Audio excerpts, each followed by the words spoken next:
The first thing that I want to do is to run a little test, because this is a kind of like a university space. I want to run a little test. This is a test that you've probably seen before. Which of those lines is the longer line? Guys, can you tell me? You've done this before. Which line is the longer line? Everybody that says A, put their hands up. Everybody that says B, put their hands up. Everybody that says they're the same, put their hands up. Okay, so now, you guys, why do you think they're the same? Because we learned that they were the same, that we've taken that as a rule that we understand. As soon as we see this test, we think it's the same, but they're not the same. The bottom one is 10% shorter, or 10% shorter than the other. Okay, and what happened? I changed the rules. We now have a completely different set of rules. And the rules are that the things that you thought were true are now no longer true. Okay, I want to ask you another question. This sentence has got 4 points in it, which our children definitely will regard as incorrect, but in many ways are incorrect now. I drove my car to work. In that, there are 4 concepts which are almost redundant. Can anybody tell me what they might be? Does anybody know what of those, in that whole long sentence, which of those concepts are actually redundant and changed and don't exist anymore or in the process of going out? The first one is, I drove. Okay? We are living or moving into an era of self-drive cars. So what's the point? In a couple of years' time, we will definitely not be driving our cars. We have no need for driving cars. Okay, so the first thing is we don't need to drive cars anymore. I mean, that car has traveled a hell of a long time, 140,000 miles, and probably a lot more since that talk. It's driven that way without a single person in the loop, without anybody involved. And it's done so with a whole combination of technologies, of learning from people, of sensors on the side, of Google Maps, and linking into things like that, of linking into the information that's coming in from the cloud, and it can do that. So the next step, of course, is because we don't need people to drive cars, we can make our highways narrower, the lanes narrower, we can let the cars drive closer to each other, and in no time at all, we can increase the carrying capacity of our highways. And so instead of having to build new highways, we just let the cars drive themselves. The next step is my car. The concept of ownership of a car. I mean, have you ever thought about how useful your car is? You drive it to work and you leave it parked in the garage for the whole day. Then you drive it home again. I mean, how inefficient is that? I mean, how crazy is it that we should actually own our own cars? Wouldn't it be far more sensible for those cars to work all the time, and for us to have cars at our availability whenever we needed them? And it's already happening, the Zip car. The next thought in that is the idea that work is a destination. In many cases, and certainly in my case, I haven't had an office for many, many, many years. I'm a digital nomad. I work in coffee shops. I work in in my clients' offices. I work around the world. I sit around with my iPad, my iPhone, and my MacBook, and I can work anywhere, at any stage, at any point. The idea of us going to offices is largely a redundant concept. And the next redundant concept in that is the idea that work is something that we have for the long term, that we will have jobs in the future that we will start when we are 18 or 20 or 21 or 22 and retire from. Already, many people are working in matrix kind of organizations, in project work, who are working with colleagues, coming together for a specific project and moving away from it. So in a simple sentence like, I drove my car to work, we have a whole bunch of stuff which is already no longer valid. And you can be sure that our children will find them completely changed. Now, I know that you guys believe in a world that has right answers, that you believe that there are correct answers and it's the right way, there is a right way to do things and a wrong way to do things. And that if you do certain things and you follow certain processes, you'll get to the right end. And I know that because you answered to me that those lines are the same length, or a lot of you did, but they aren't. The world changed while we weren't watching. The world changed about 15 years ago, maybe even 20 years ago, and in almost every single industry that we have had anything to do with almost every single thing that human beings do, the rules are not the same as what the rules used to be. In every single case, they've changed. Technology, and the internet specifically, is disruptive. It makes things change. And I want to go through a couple examples of how things have changed. The first one is the music industry.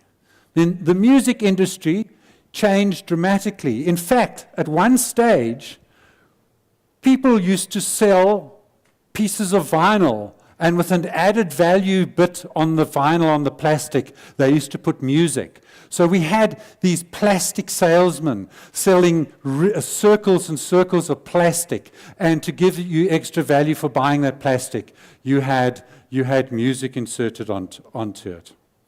But Apple changed that. I mean, Apple, probably the most innovative company in the world ever, changed the music industry completely. And what did they do? They created an MP3 player, but lots of people have MP3 players, or lots of people had produced MP3 players, but they linked that to iTunes, and they allowed us to buy music one song at a time at a reasonably low cost. And what did that do? It saved, in many cases, musicians and people who couldn't sell their round circles of plastic. But what Apple did very cleverly, of course, is that they don't own the content. They allow other people to own the content. They provided the delivery channel, changed the world. I want to talk a little bit about education a little bit later. It's the same thing. Who owns the content? Who owns the delivery channel? Let's talk about medicine for a bit. But medicine also changed. This guy, also speaking in a TED talk, talks about an invention that they had. These are a couple of geeks, some from Panama, some from Israel, some from other places in the world. And they have worked out that the biggest thing about cancer is detecting it early. And they have developed a device that uses this microbiological thing, which you can see in the middle of that little blue thing in the middle. And they've used a little box that can be 3D printed. In other words, you just download that box off the internet and print it on your 3D printer, if you own one or one at home or find one in the area. Put that out, and then it uses the insane computing ability of something that everybody carries in their pockets all the time, a cell phone. An iPhone runs the diagnostics. And on top of that, they've done it open source, so they're not making any money out of it. They've made that technology available for everybody to work with. And they've really in the point of just about breaking the back of one of the things that really make our lives quite difficult, this idea of getting cancer and detecting it early, so that everybody, almost everybody in the world, will be able to have cancer screening tests for almost nothing. How cool is that? It's also disrupted politics. We've disrupted politics. Now, that's the EFF being sworn in at Parliament. And who will argue with me that the EFF have probably been the most successful opposition in Parliament for how long? And what are they doing? And why are they so unbelievably successful at doing that? Because they understand technology and they understand social media. They know how to make this stuff work. They know how to start conversations. They know how to get that conversation to spread. They know how to get their grassroots supports working on it. They've still got a long way to go, but I'm telling you that the EFF are streets ahead of anybody else in politics in South Africa, or in fact in Africa, in making sure that their message is spread. The other thing is, it's changed conflicts. It's changed the conflict scenario. I mean, you look at what happened to the Israeli invasion of Gaza.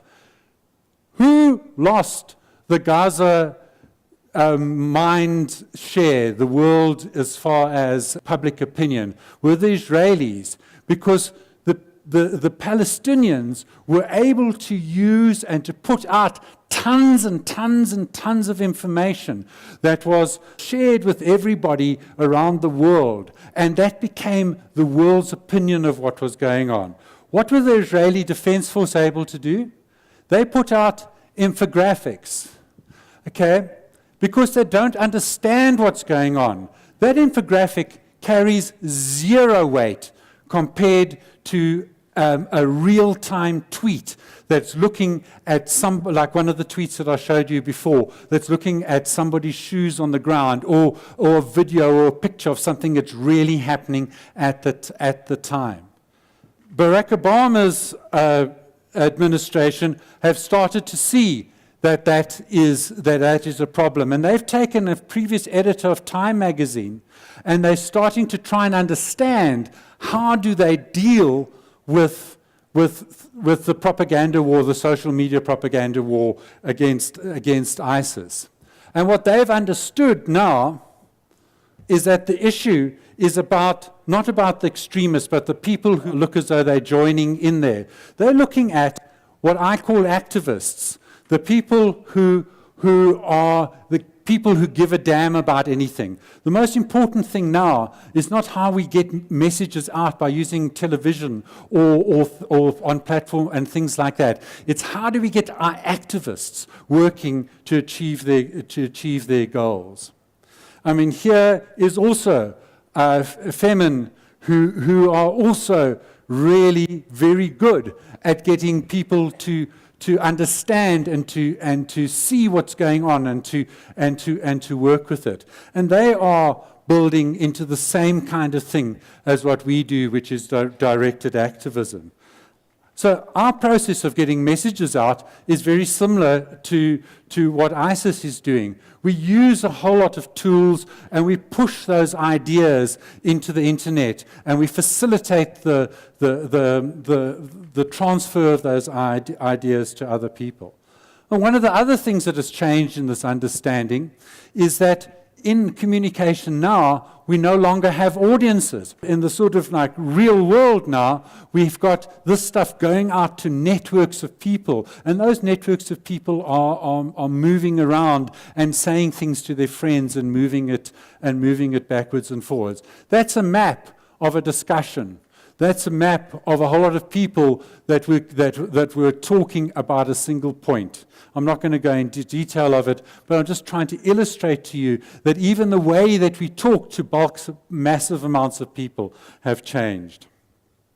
I think that education, in a very big way, is going to change dramatically. In fact, the institutions that you work with are going to be very different, completely different, I would submit, in 10 or 15 years to what they are now. The first thing is that most educational institutions are based around the idea of owning content. Okay? We own content, we produce notes, we use books, and we use lectures, and that's the model around which most educational institutions are built. But content is free. We can't build our businesses on content. We can't build the stuff on content because you can get content anyway.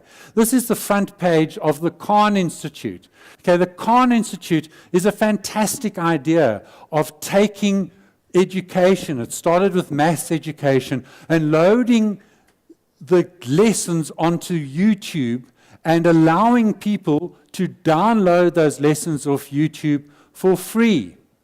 Okay, so forever, and you see in the little line underneath, you can learn anything. It says, for free, for everyone, forever. Content is free. iTunes University does the same thing. You can go and get lecture notes of many, many, many different courses from Stanford, from Harvard, from everywhere, and you can learn from them.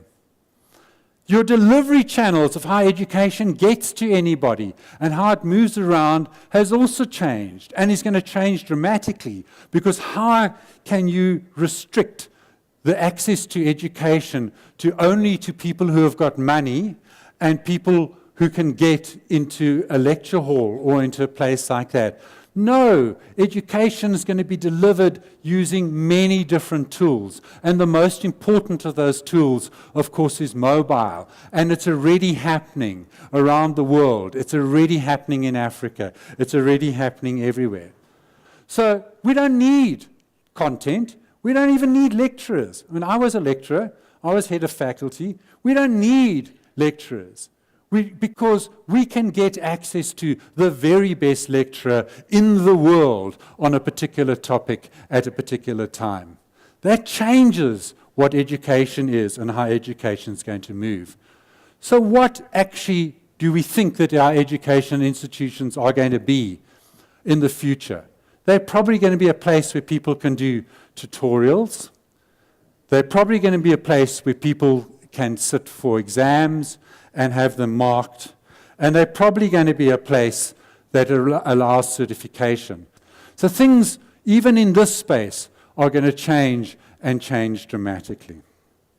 Empowering innovations transform complicated, costly products that previously have been available to only a few people into simpler, cheaper products available to many. Empowering innovations create jobs for people who build, distribute, sell, and service those products. That's how this technology is changing things. That's how the world is constantly moving. That's the world that we live in, a world in which we have to experiment, a world in which we don't know the rules, a world in which everything has changed, a world in which communications will change and has changed, which education will change, has changed. All of these things are things that are affecting every single one of you. Guys, we are going to have to know how to use these tools, because without these tools and without working with these tools in a total sense, we are going to lose our ability to be relevant in the world. I think if you're not on Google, you can't be found on Google, you don't exist. If you don't have a LinkedIn profile which gives people the ability to link in with you and to understand who you are and what you stand for, people aren't even going to bother to look past you. All of these things, and I'm not saying that because I just want to be dramatic. I'm saying it because it's true. We do need to have this stuff around us. We do need to be able to link ourselves into these things. In the end, all that we know is that tomorrow is going to be different. The question is, are you ready? That's a question that I'm posing to you. Who of you think that you're ready for this new world, this disrupting world of technology? Who believes that they're ready? Well, hopefully in this conference, we're going to spend some time talking about that, and hopefully we're going to help you with some tools to get to understand how this stuff works and what's going on and how we can help you become more ready. And hopefully I've given you something to think about.